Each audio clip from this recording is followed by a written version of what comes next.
میں ان کے در کا بھکاری ہوں فضل مولا سے، حسن فقیر کا جنت میں بستر ہوگا۔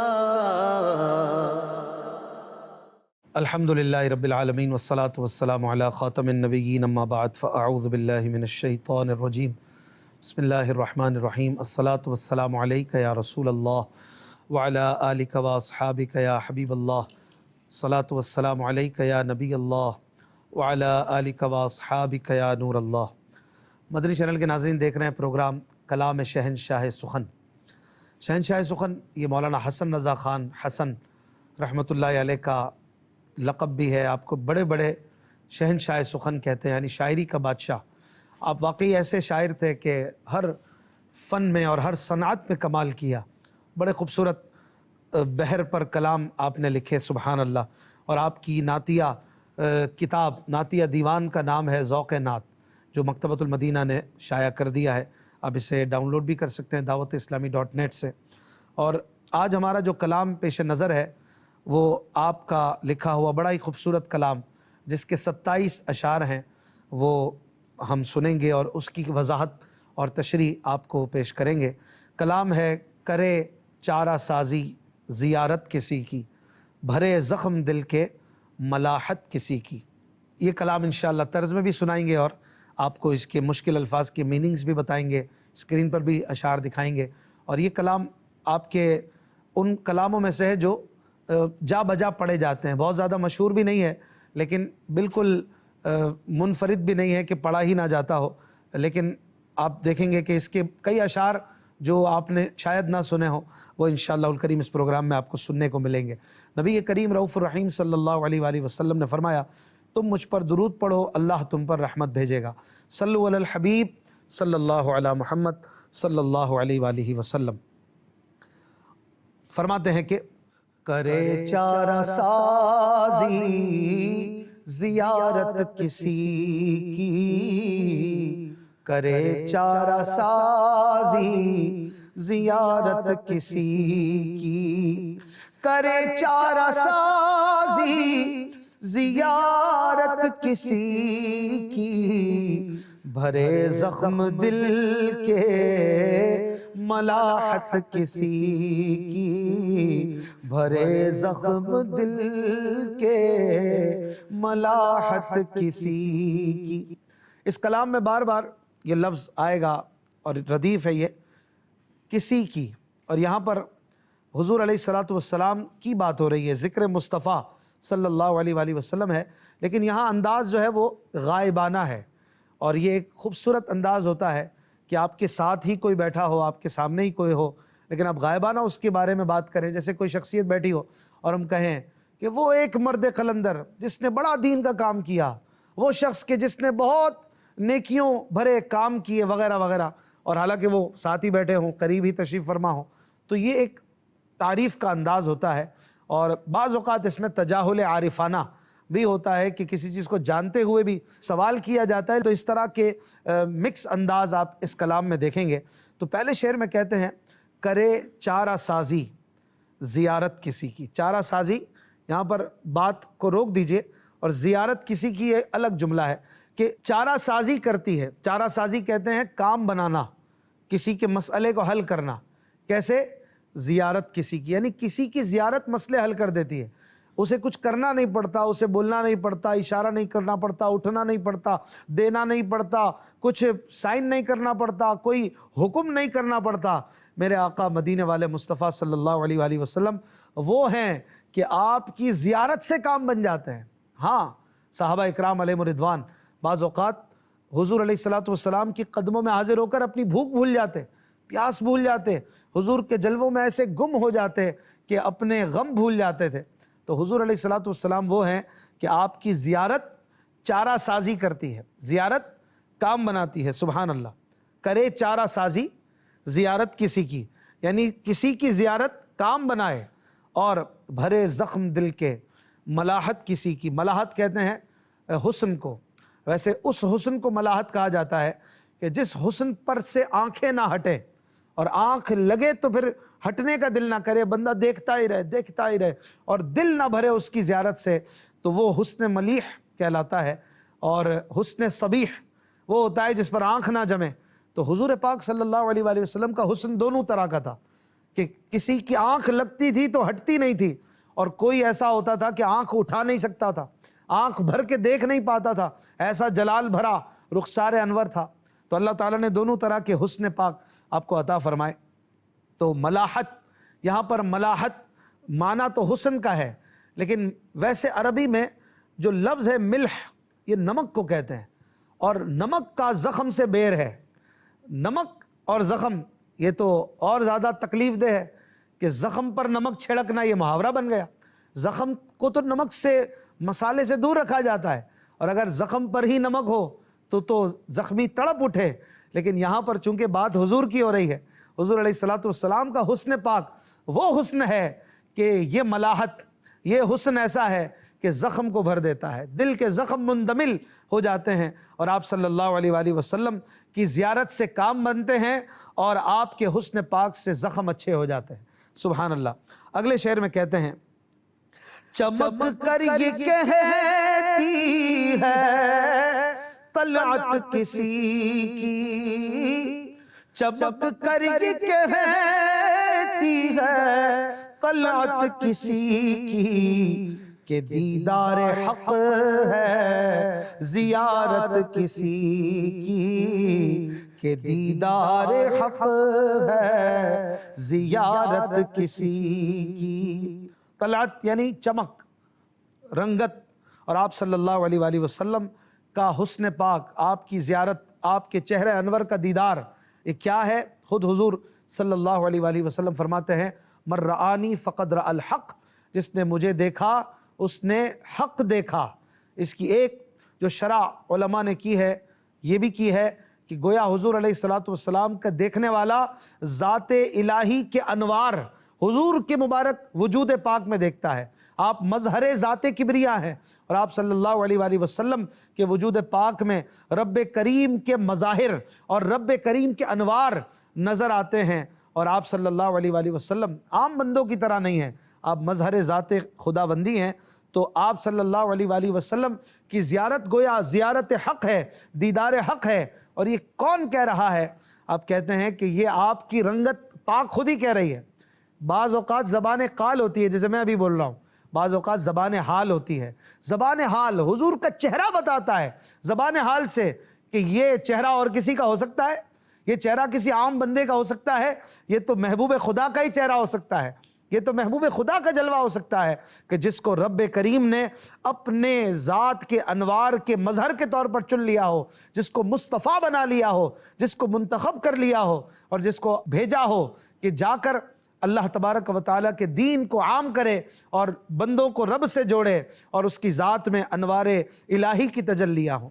اگلے شعر میں کہتے ہیں، نہ رہتی جو پردوں میں صورت کسی کی، نہ رہتی جو پردوں میں صورت کسی کی، نہ ہوتی کسی کو زیارت کسی کی، نہ ہوتی کسی کو زیارت کسی کی۔ حضور پاک صلی اللہ علیہ وآلہ وسلم کے مبارک چہرہ انور اور آپ کے حسن پاک کی جو حقیقت ہے، جو اصل حسن مصطفیٰ ہے، وہ تو کوئی دیکھ ہی نہیں سکتا۔ اس پر رب کریم نے پردے رکھے ہوئے ہیں۔ آپ خود ہی سوچئے نا کہ جس ذات پاک کے صدقے میں سورج روشن ہو، اور سورج ایسا روشن ہے کہ اگر وہ عین دوپہر کے وقت چمک رہا ہو اور آنکھ اس پر لگائیں تو تھوڑی دیر آپ سورج کو دیکھیں تو آپ کی آنکھ اندھی ہو جائے گی، آپ اس کے بعد نیچے دیکھیں کچھ نہیں دکھے گا، کچھ بھی نہیں دکھے گا، آپ کو تھوڑی دیر آنکھوں کو جو ہے وہ ریلیکس کرنا پڑے گا، اس کے بعد کچھ دکھے گا۔ تو جس کے صدقے سورج چمک رہا ہے تو جو حسن مصطفیٰ ہوگا وہ کیسا حسن ہوگا، وہ تو کوئی آنکھ دیکھ ہی نہیں سکتی ہے۔ اگر وہ حسن کھل کر آ جائے سامنے تو کوئی کسی کو نہ دیکھ سکے، سب کی آنکھیں اندھی ہو جائیں، سب کی آنکھیں چندھیا جائیں۔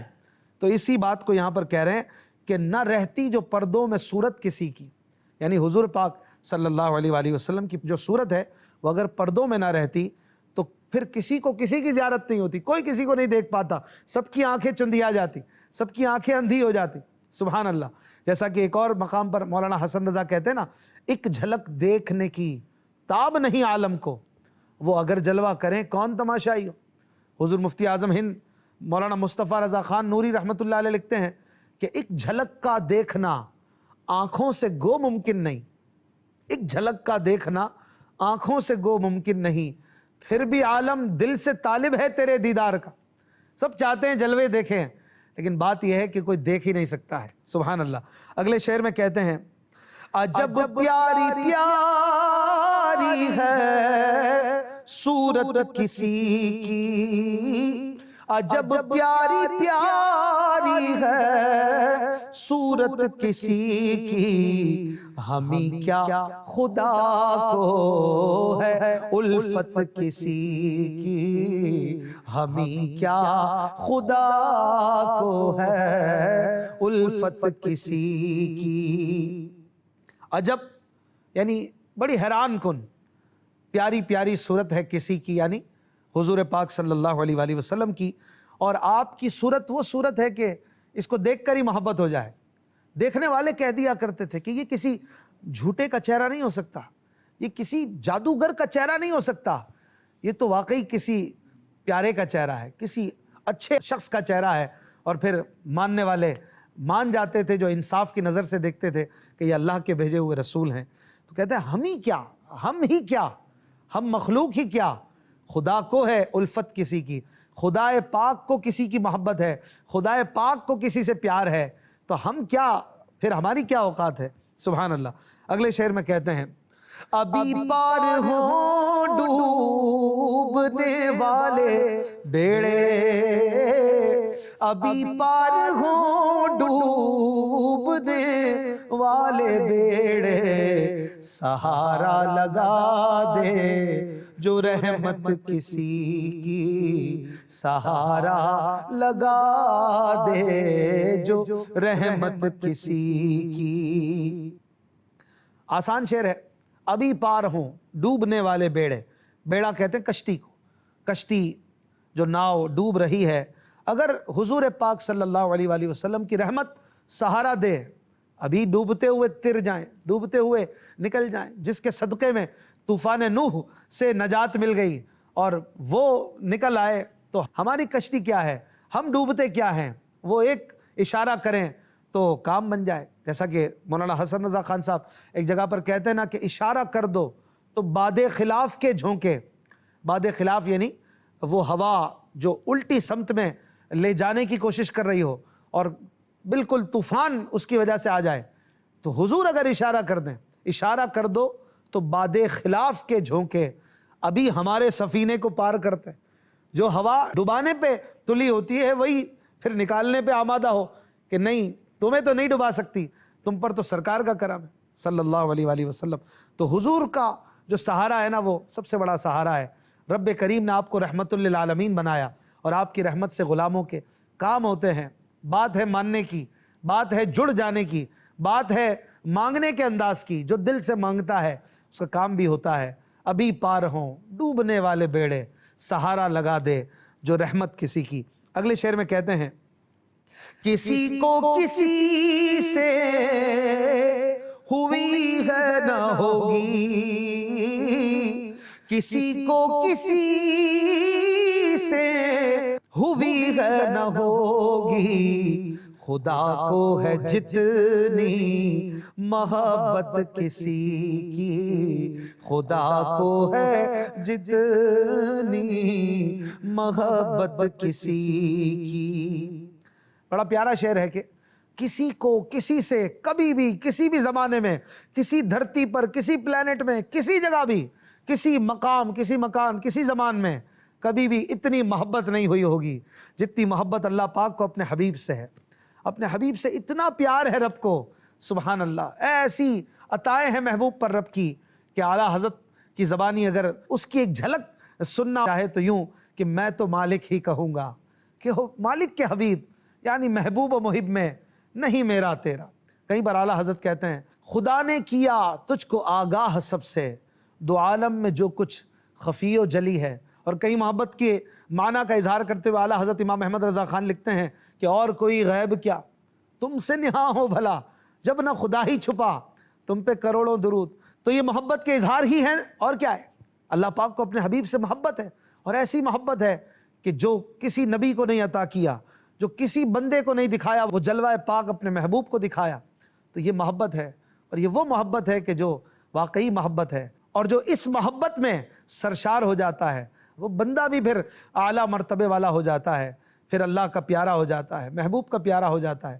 اللہ تعالی ہمیں حضور علیہ السلام کی اور ان کے رب کریم کی سچی محبت عطا فرمائے۔ کسی کو کسی سے ہوئی ہے نہ ہوگی، خدا کو ہے جتنی محبت کسی کی۔ سبحان اللہ۔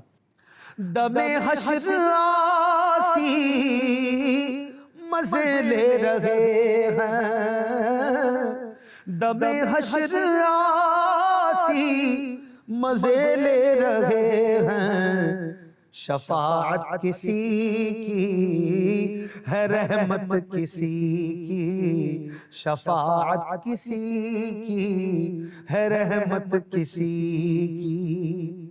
آسی یعنی گناہگار، دم حشر یعنی محشر میں کیا کر رہے ہیں؟ مزے لے رہے ہیں۔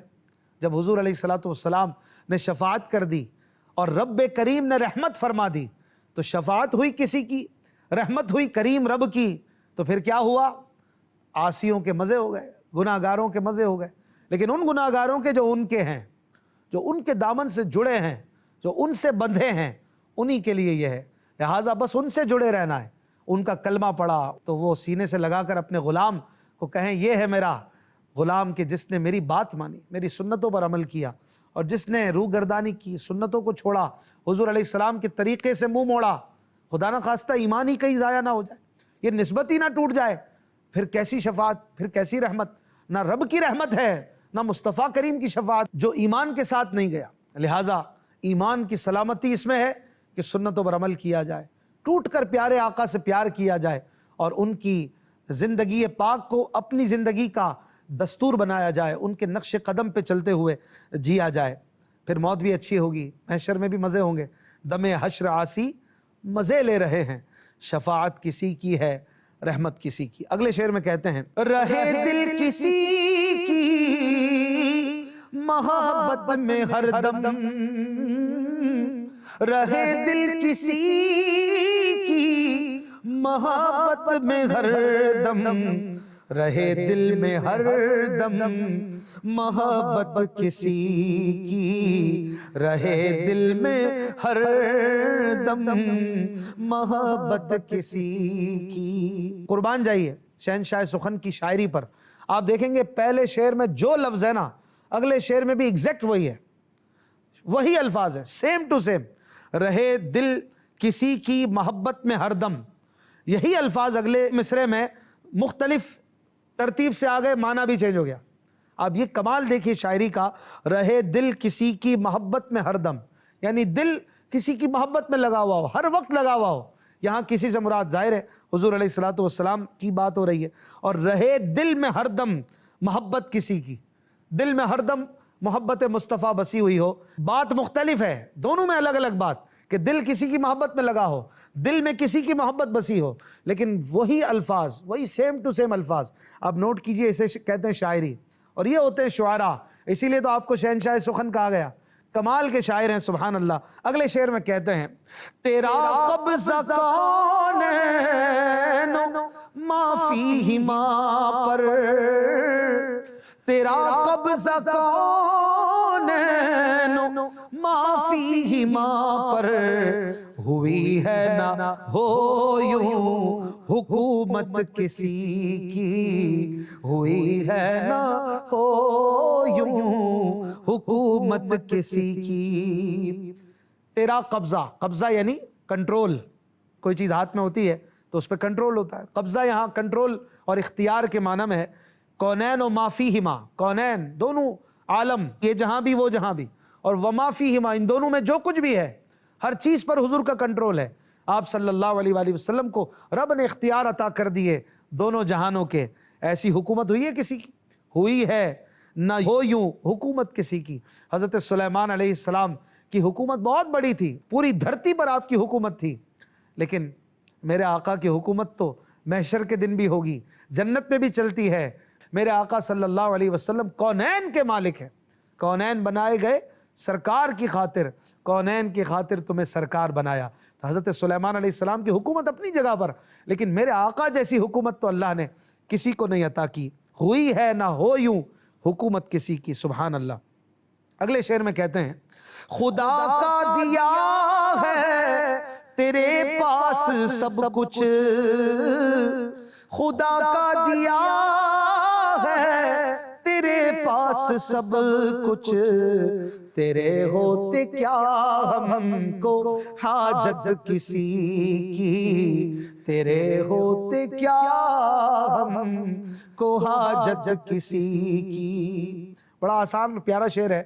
آپ صلی اللہ علیہ وآلہ وسلم کو اللہ پاک نے سب کچھ دیا ہے۔ اب دیکھیں اس شعر میں وہ غائبانہ انداز تخاطب ختم ہو گیا، یہاں براہ راست گفتگو، حالانکہ تقریباً پورے کلام میں وہی غائبانہ انداز تعریف ہے، لیکن اس شعر میں نہیں ہے۔ یہ بھی ایک رنگ بدلا نا اور ماحول بدلا، یہ چینجز جو ہے اس سے لطف بڑھ جاتا ہے۔ تو کہہ رہے خدا کا دیا ہے تیرے پاس سب کچھ، یا رسول اللہ آپ کے پاس اللہ پاک کا دیا سب کچھ ہے۔ یہ اہل سنت کا عقیدہ بھی واضح ہو رہا ہے کہ حضور علیہ الصلوۃ والسلام کو جو دیا وہ رب نے دیا، آپ جو دیتے ہیں رب کی دیے سے دیتے ہیں، پھر شرک کیسا، پھر برابری کیسی؟ رب کو کسی نے نہیں دیا لیکن مصطفیٰ کریم علیہ السلام کو رب نے دیا ہے، اور جب رب دے تو کون روک سکتا ہے؟ جب رب دے تو کون منع کر سکتا ہے؟ دینے والا رب ہے، لینے والے مصطفیٰ ہیں۔ تو کہتے ہیں خدا کا دیا ہے تیرے پاس سب کچھ، تیرے ہوتے کیا ہم کو حاجت کسی کی، آپ ہیں تو کیا غم ہے، آپ ہیں تو سب آپ ہی سے لینا ہے اور آپ کے صدقے میں ملنا ہے انشاءاللہ، کیونکہ آپ کے صدقے کے بغیر ملتا ہی کچھ نہیں۔ اعلیٰ حضرت امام احمد رضا خان لکھتے ہیں نا، بے ان کے واسطے کے خدا کچھ عطا کرے، حاشا غلط یہ ہوس بے بصر کی ہے۔ بے بصر یعنی نابینا، اندھا، یا اندھا تو کہے گا عقل کا کہ حضور کے صدقے کے بغیر، ان کی عطا کے بغیر کچھ مجھے ملتا ہے، میں ڈائریکٹ لے لیتا ہوں۔ لیکن جو عقل والا ہے، آنکھ والا ہے، وہ تو کہتا ہے کہ لا ورب العرش، جس کو جو ملا ان سے ملا، بڑھتی ہے کونین میں نعمت رسول اللہ کی۔ آج کے ایپیسوڈ کا آخری شعر، مزید پھر اگلے پروگرام میں انشاءاللہ سنیں گے۔ کہتے ہیں کہ زمانے کی دولت نہیں پاس پھر بھی، زمانے کی دولت نہیں پاس پھر بھی، زمانے میں بٹتی ہے دولت کسی کی، زمانے میں بٹتی ہے دولت کسی کی۔ زمانے کی دولت، یہ مال، دولت، درہم، دینار، حضور علیہ الصلوۃ والسلام نے انہیں پسند نہیں فرمایا، انہیں خود سے دور ہی رکھا۔ جب آیا تو لٹا دیا، عطا کر دیا، اپنے پاس نہیں رکھا۔ بے چینی بعض اوقات ہو جاتی تھی، زیادہ مال آ گیا، لٹائے بغیر آپ صلی اللہ علیہ وآلہ وسلم کو قرار نہیں آتا تھا، سب کچھ عطا فرما دیتے۔ زمانے کی دولت بظاہر کچھ نہیں رکھا، لیکن زمانے میں آپ کی دولت بٹ رہی ہے۔ یہ کیا خوبصورت شعر ہے، سبحان اللہ۔ زمانے کی دولت نہیں پاس پھر بھی، زمانے میں بٹتی ہے دولت کسی کی، سبحان اللہ۔ اعلیٰ حضرت کا وہ شعر مجھے یہاں پر یاد آ رہا ہے، آپ لکھتے ہیں کہ مالک کونین ہیں گو پاس کچھ رکھتے نہیں، دو جہاں کی نعمتیں ہیں ان کے خالی ہاتھ میں، سبحان اللہ۔ یہ بظاہر خالی ہاتھ جن میں دو جہاں کی نعمتیں ہیں، سبحان اللہ۔ زندگی رہی تو انشاءاللہ الکریم اگلے پروگرام میں ملیں گے، اپنا خیال رکھیے گا۔ صلو علی الحبیب صلی اللہ علی محمد صلی اللہ علیہ وآلہ وسلم۔ آسیوں کو در تمہارا مل گیا، بے ٹھکانوں کو ٹھکانہ